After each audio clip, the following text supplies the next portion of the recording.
Hi. It is a very, very strange time and a strange reading. It is quite late when I'm recording this, so I'm going to try to keep my voice low.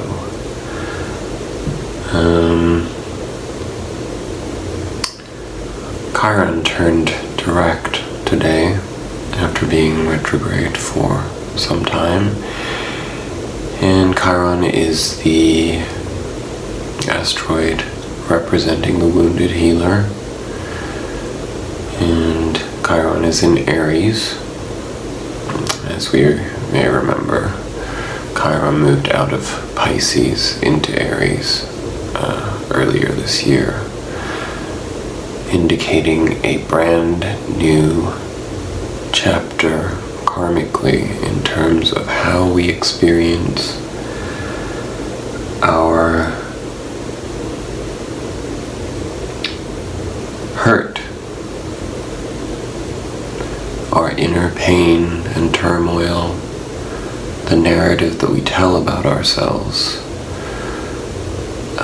2019 has been all about leaving behind the victim paradigm, and you'd think at this point we'd have figured it out, but unfortunately we're only just coming into a forward movement,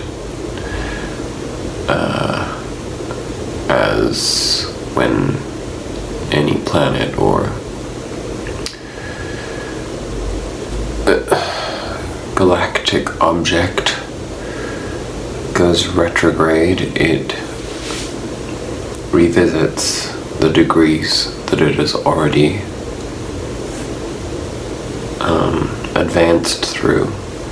So this is our first opportunity to be moving forward again in this new Aries individuated sense of self, facing our truth unhindered by the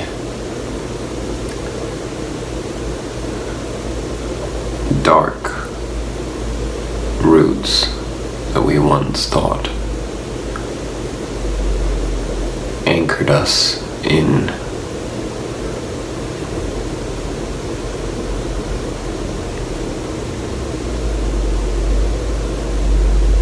inertia.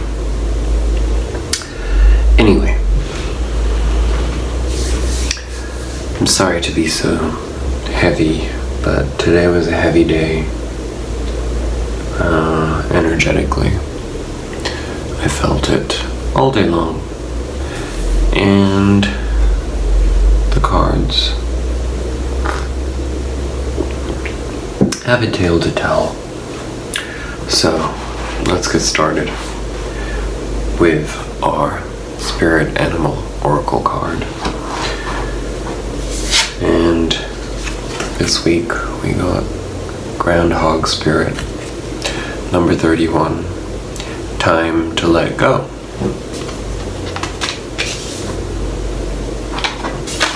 It's cute.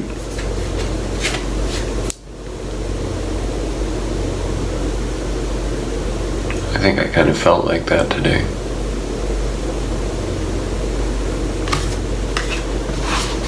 So let's read the message.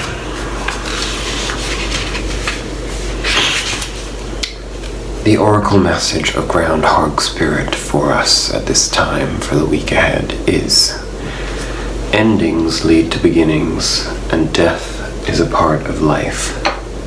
So Groundhog Spirit is here to let you know that it is time to accept the natural ending of something that is no longer serving you. We love to hold on to what is familiar, but the new needs space to arrive so growth can occur. When Groundhog Spirit appears, it's a sign that there is something in your present situation that you need to let go of, so that something new can be born, something that will be far better and far better serve you now. When the groundhog sees his shadow, he retreats to his den.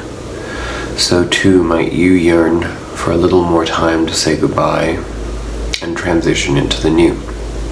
However, change is coming and it is good. So let go of your resistance. Spring brings many blessings, and what must die will always be reborn in a new form that will be right for you. Life requires change and detachment. Say farewell to whatever once served you, and get ready for something amazing to take its place. Spirit is already sending it your way.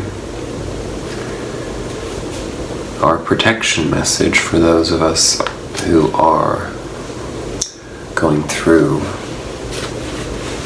maybe a little bit of an ebb and flow of self-doubt and self-confidence. Have you been relentless in your efforts to revive something that has passed its prime and needs to die away? A situation, a relationship, a belief, or a habit that served you once but no longer fills you with vitality. Perhaps you automatically expect to see the world through a specific lens based on the familiar. Groundhog Spirit has appeared to let you know it's time to accept that the past is the past, so allow yourself to feel the loss and grieve it if you need to. Any sadness will not last forever or overwhelm you. Knowing Spirit is with you and wants you to experience joy and excitement again will help you through this transition from the old to the new. Keep your eyes open, for winter always gives way to spring, and endings always give birth to beginnings. For now, let yourself feel your emotions, releasing them to make way for the joy that awaits you. Spring and new growth are on their way, for that is Spirit's promise to you. Well, it's pretty deep, this little cute groundhog, isn't he?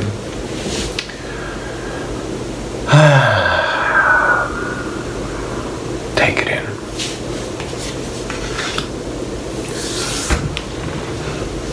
Oh, something exciting to share.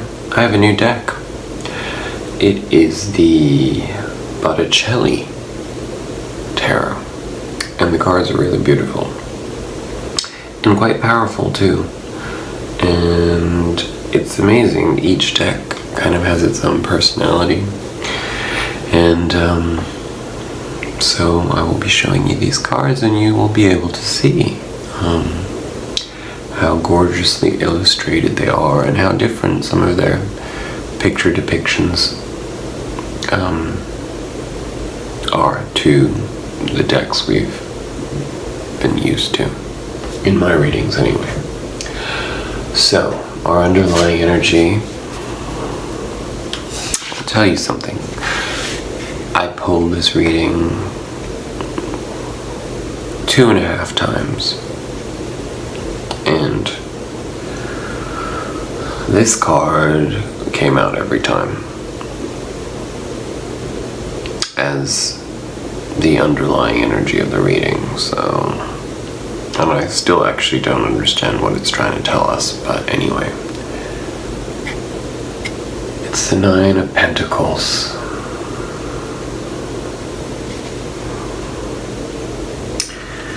And it is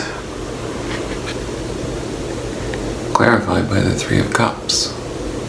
See how pretty those cards are? I don't know whether you can see the gilding. So what does this tell us? The 9 of Pentacles is the card of self-contentment, of self-reliance, of coming into a place of self-knowledge, but more in a practical, pragmatic sense.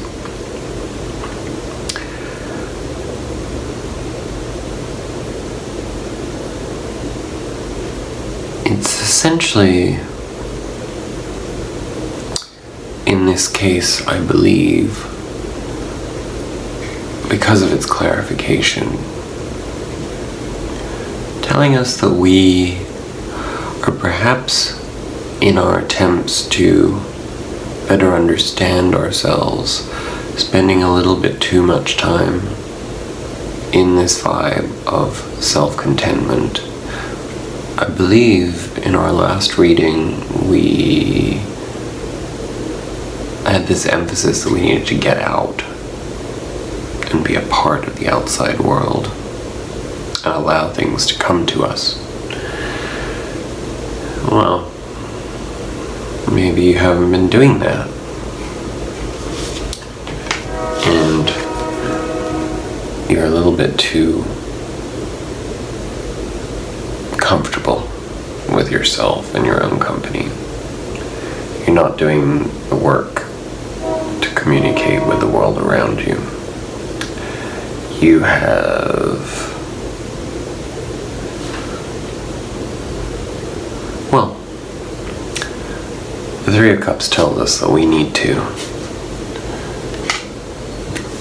go out into that communion that we talked about last week too.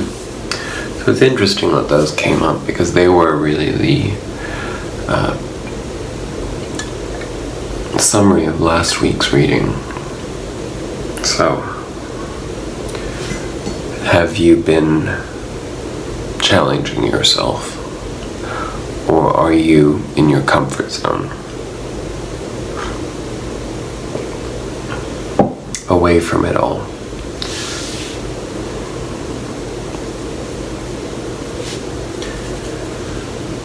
In our past, we have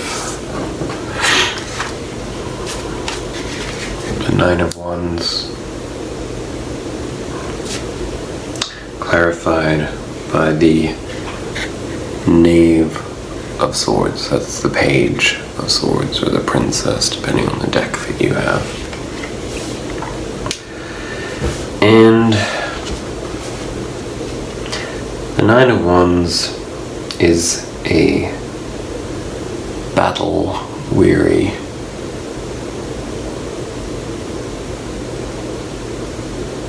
dreamer who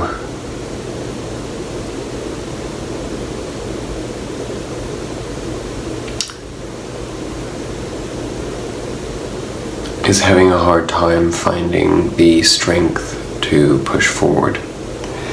And as this is our underlying past energy,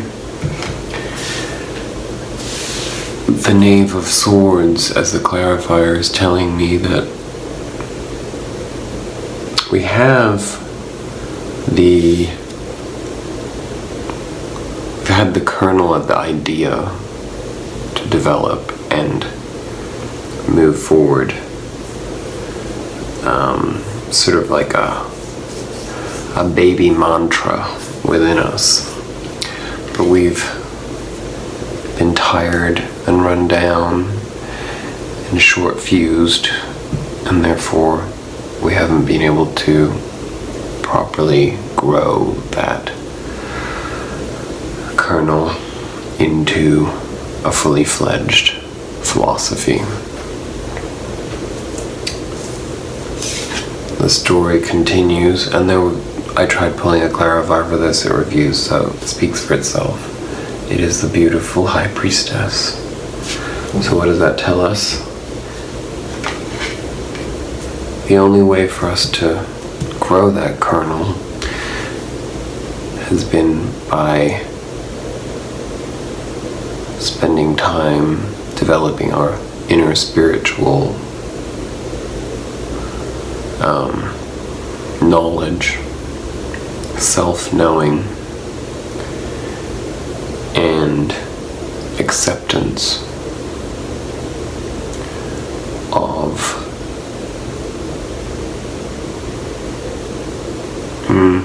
the powers that be.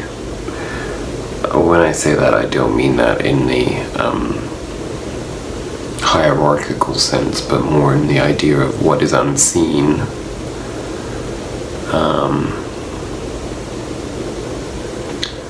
What is unknown, that is what we always need to surrender to. because that's what makes us grow. And what happened to us in that process? It all came tumbling down, the tower, the false constructs, the things that were getting in our way, all came crashing to the ground. And how? Clarified by the reversed Knight of Chalices, Knight of Cups. Now, the Knight of Cups is the romantic, the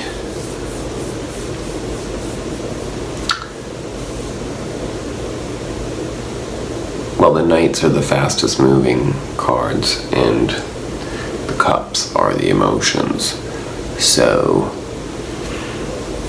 what this tower has done is destroyed this attachment to emotional fear, to these narratives that we've told ourselves about our worth and how we protect ourselves from having experiences, because underneath it all, we don't believe we're worth what we want. And so we construct narratives that are untrue, but convenient, even though derogatory to ourselves. They're convenient in the sense that they have stopped us from having to make the effort. It is the everyone's an asshole, everyone's out to get me, I'm better off alone, I don't need anybody.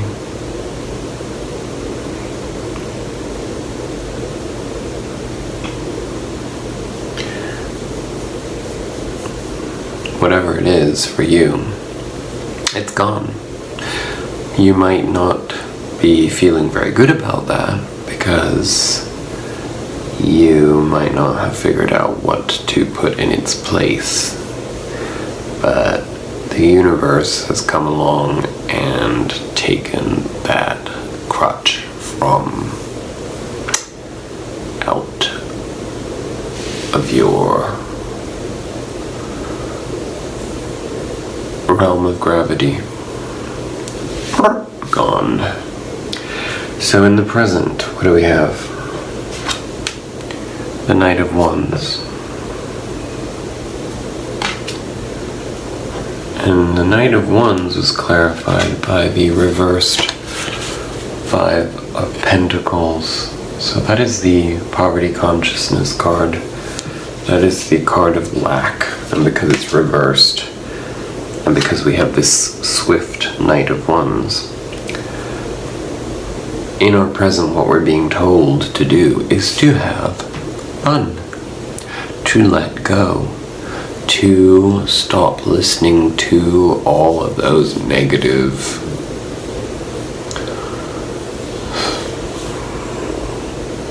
I don't know what the word is for that. I can't find my words right now. Essentially, it's like when, let's say, you're invited to a party or you're invited to do something and you can't get yourself into that headspace to enjoy or be open to enjoying what's on offer because either you're distracted by something else that's negative that is basically just a projection of your fear, like, okay, here's a good example. So let's say you've taken an exam and you've already taken the exam, so you can't change the outcome of it. But somebody comes along and says to you, oh, let's go out to dinner, and you're like, you can't go out to dinner because you would rather sit around worrying about the potential negative outcome of the exam should you have failed. It's letting go of that. See what I mean? That is the example of poverty consciousness. It is, well, it's the law of attraction too. It's focusing on the negative, and therefore that becomes a double negative, because on top of that, then you also missed out on the opportunity to enjoy yourself in good company. So that's being also cut out. And I don't think any of this is very comfortable for most of us, because we were so attached to these broken narratives. We were so attached to the idea that we had reached a certain point in our life, and so therefore this was just the way it was. And the universe is there to say that as long as you are here, breathing and living, you are not going to be given the opportunity to just sit around wasting away. You are going to be challenged to take action, to better yourself, to improve your health, to improve your habits, to understand that in doing so, you're giving yourself the opportunity to better your life, and therefore to enjoy your life more. That's both emotional habits, physical habits, spiritual habits.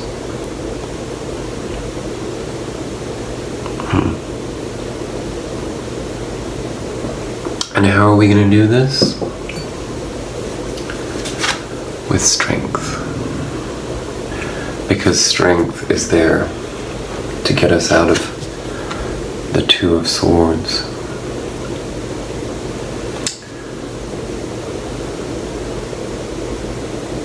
It's interesting, the depiction of this card. You know,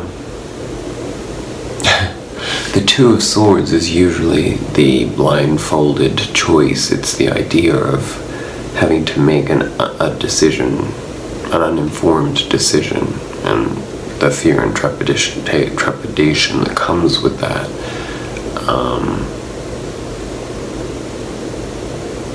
But if you look at this card in this deck, it's depicted as two people fighting with their swords planted in the ground, in the background.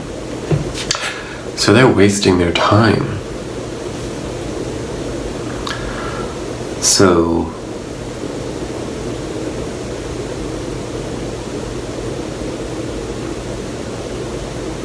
what false battles are you still fighting that you need to let go of, that are getting in your way? We're going to figure it out, because you have the strength to.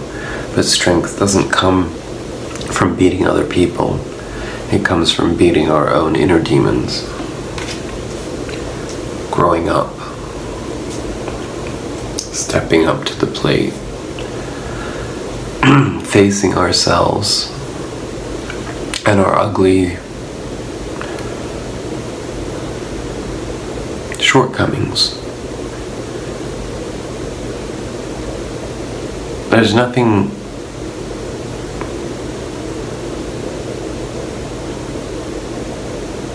to lose by facing your shortcomings. There's only something to gain, because you have to change. The universe is telling you, you have to change. You gotta make the effort now. You have the tools. Stop procrastinating. And guess what happens? The Two of Swords turns into the Two of Wands. And she sure as hell isn't wasting her time fighting other people. She's dancing because she's free from her own self-inflicted chains. They're gone. She can make that choice with a clear conscience and with a smile on her face and with hope. and potential. And why is that? Because she has justice on her side. That is what clarified the Two of Wands, the Justice card. So we reap what we sow, and we're being given the opportunity right now to self-examine and change the things that are getting in our own way. And then in turn the universe rewards us with justice.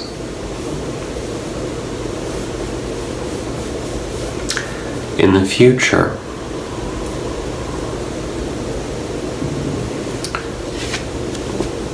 we have the Ace of Swords. So we went from the Neanderthal, well, I don't want to be derogatory to him, but just for the sake of establishing the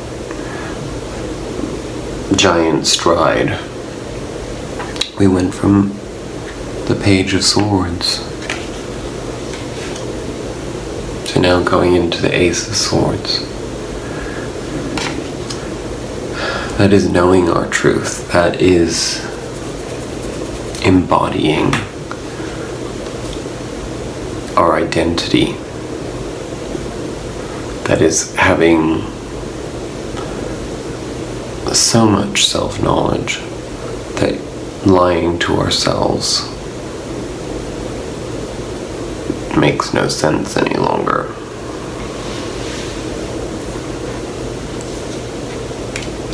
You don't live on this earth to be judged by other people or by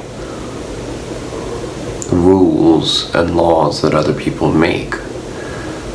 You take in the rules and the laws and make sense of them based upon how they relate to your safety, your well-being, your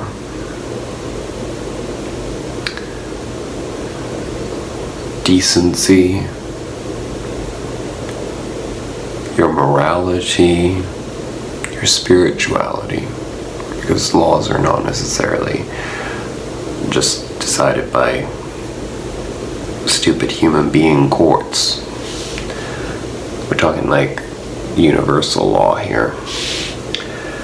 So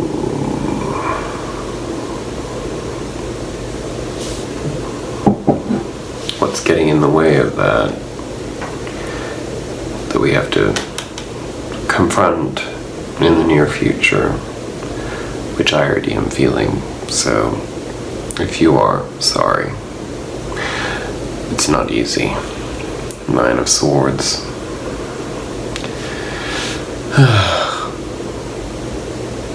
The Nine of Swords is the card of worry, sleepless nights, unfounded fears. Fear is usually irrational, to be perfectly honest. But not always. But as human beings, we are conditioned genetically by our ancestors who were hunters and gatherers. And so we have that fight or flight mode within us. And the root of all anxiety is in an overstimulated trigger point.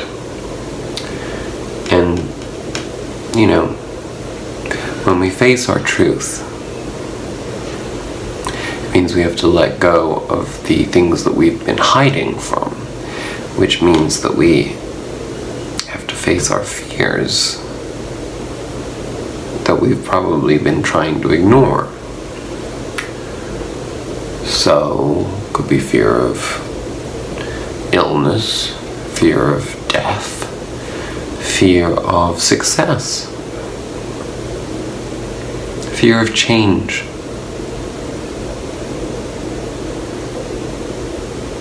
fear of destiny, fear of purpose, and fear of meaning.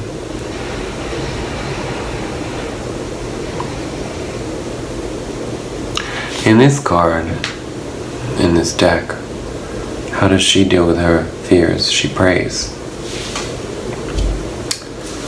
But the Ace of Swords is telling you, you are God. You carry that power within yourself. If there's something that needs to change in your life, only you can change it. And if you don't, only you can assume the consequences of that. It's not a warning. It's just the law of the universe. If you do something that's not good for you, eventually you pay for it. If you're out of alignment or out of balance, spiritually, physically, emotionally, you pay for it. Not in a punitive sense, just because that's the law of the universe. But if you do things that are kind to yourself and others, if you love yourself and you treat yourself with the respect that you deserve, other people will treat you with more respect and you'll be a happier person.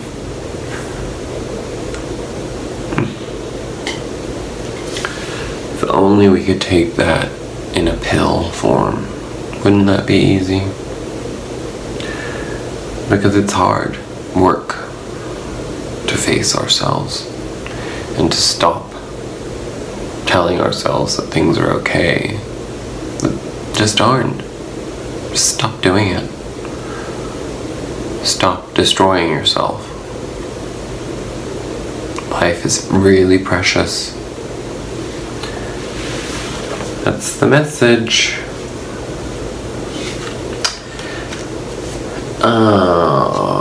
Okay.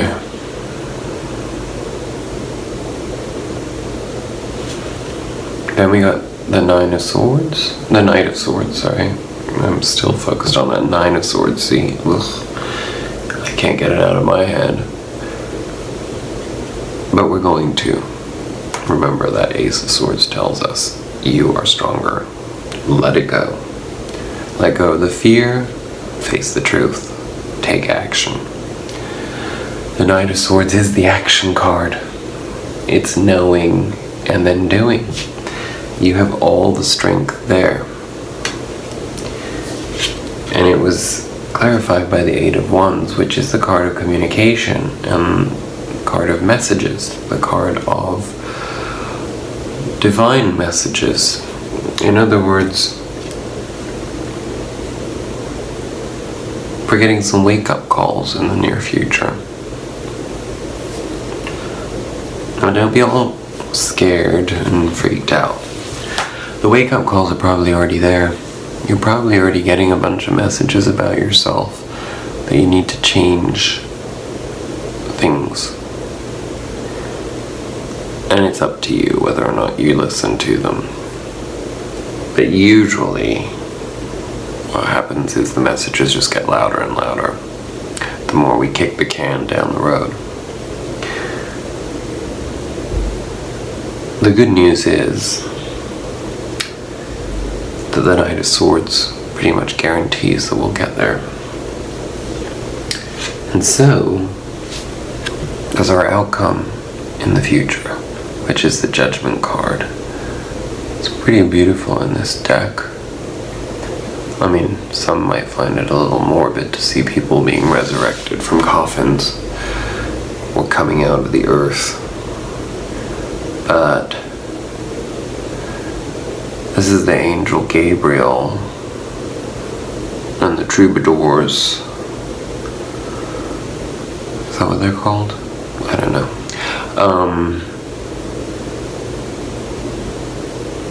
Bringing us back to life.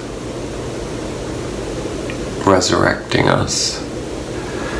It's a renaissance. A rebirth. And what is the rebirth? What do we get as the clarifiers of that? The Queen and the King of Cups together. Now, on a spiritual level, this would be the male and female coming into perfect alignment, the divine masculine, divine feminine within coming into perfect alignment as a result of coming into this self-love, no longer fearing ourselves and no longer allowing ourselves to trick ourselves.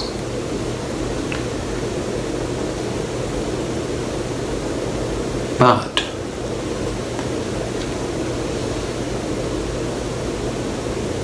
as this also is, well, when we get the court cards, they also can depict people. Maybe one of these is you, and the other is another person. So, it tells me that either it's because this alignment happens within ourselves that guarantees our success, or somebody else is coming into your life to help you find that success, or somebody who's already in your life is going to partner with you in order to find that success. It's a little confusing because it's broad. So I'm going to take 2 cards out to clarify. We already got one, which is the... oh, we get 2 more.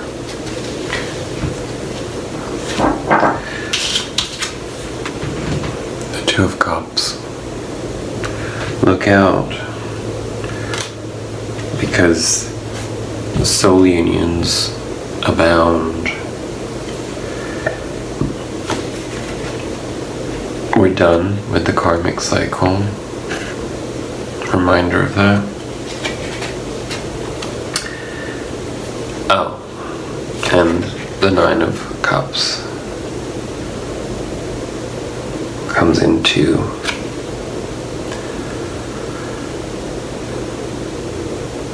to remind us that this is all about balancing out the divine masculine and the divine feminine. We've just been given the answer to understand what this karmic journey ending in 2019 was all about, and how we're going to reap these benefits and see these rewards trickle down to us now that we've completed that karmic cycle. There it is, the end.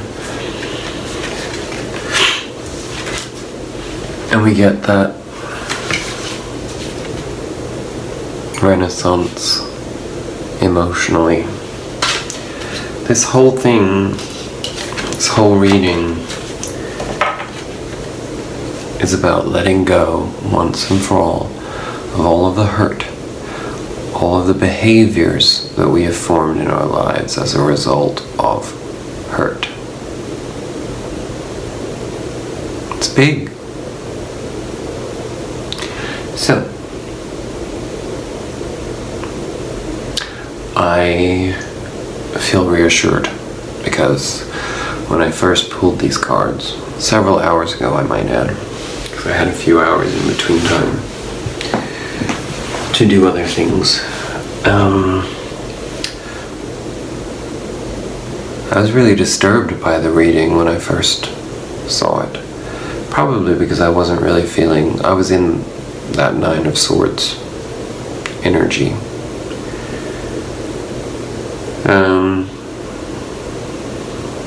I was in that Tower energy.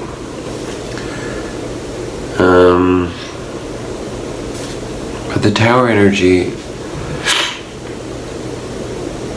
it's like when you accept that everything has come crashing to the ground,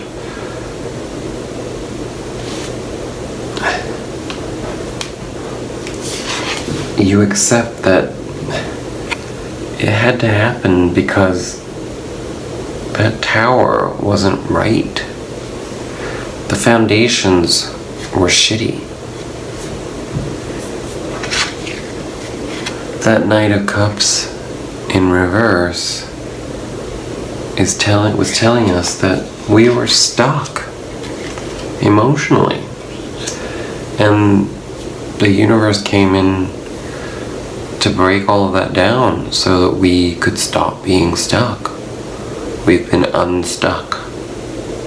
So thank you, universe. Thank you to all of our guides.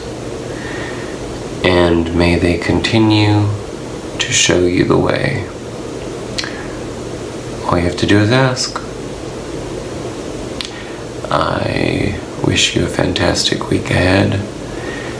I wish you enlightenment, peace, joy, love. Friday the 13th is over. And feel this massive shift as Chiron goes direct. There's a lot of other stuff going on astrologically. I couldn't go into all of it because it's actually the Jupiter energies and the Neptune energies, and there's like just Mars energies. That's one last thing to say. Do be careful with these Mars energies, because it's really easy to misinterpret other people, to project from these old emotional patterns, to project hurt, anger, frustration on other people that is really there to remind us that that's a problem within ourselves. So I guess with the holidays coming up, you may find yourselves spending a lot more time around family members or people that you wouldn't normally spend so much time around. And that can sometimes trigger these things. So just be mindful of that. Meditate. It always works. It always centers you just enough to make sure that you don't take the bait and that you realize that you have the power. You can change everything in your life.